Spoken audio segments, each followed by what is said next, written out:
শরিয়া অনুমোদন করে না।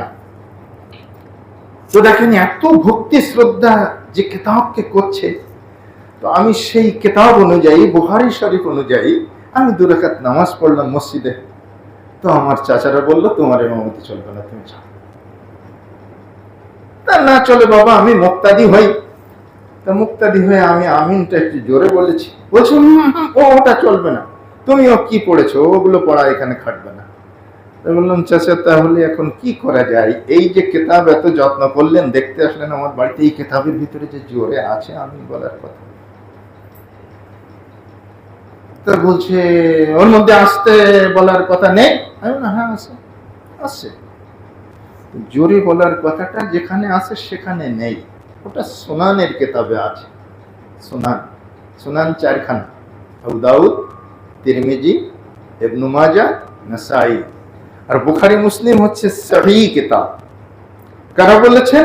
এ দেশের উলামায়ে হযরত।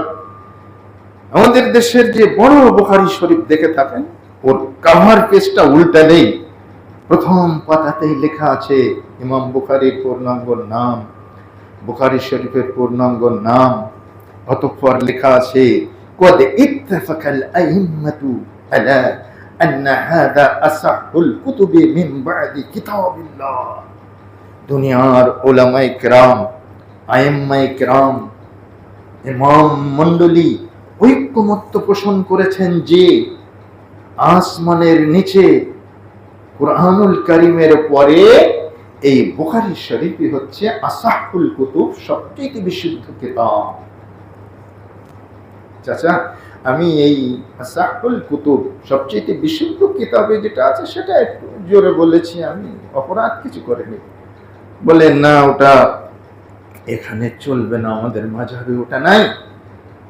কে বলেছে আপনার মাযহাবে নাই? এই যে ইমাম আবু হানিফা রাহিমাহুল্লাহ, আল্লাহ তাকে জান্নাত খুশনসিব করুন, তিনি যে বলেছেন ইদা সাহহাল হাদিসু ফাহুয়া মাযহাবি, যখন কোন সহিহ হাদিস পাবে তখন আমার মাযহাব জানবে সেটাকে।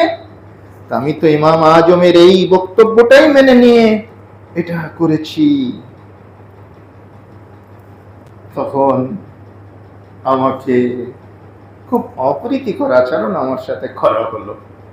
তার মধ্যে সবচাইতে সহজ যেটা সেটা শুনবেন, সেটাই বলি, আর অন্যটা না বলি। সহজ অপ্রীতিকর আচরণ যেটা ছিল সেটা হলো, আমি যখন জালসায় বক্তব্য দিচ্ছিলাম, আমার নিজের চাচা, বাপের ভাই, নিজের চাচা মিছিল নিয়ে, 200 লোকের মিছিল নিয়ে মাইকে গালি দিতে দিতে আমাকে বোমা মারতে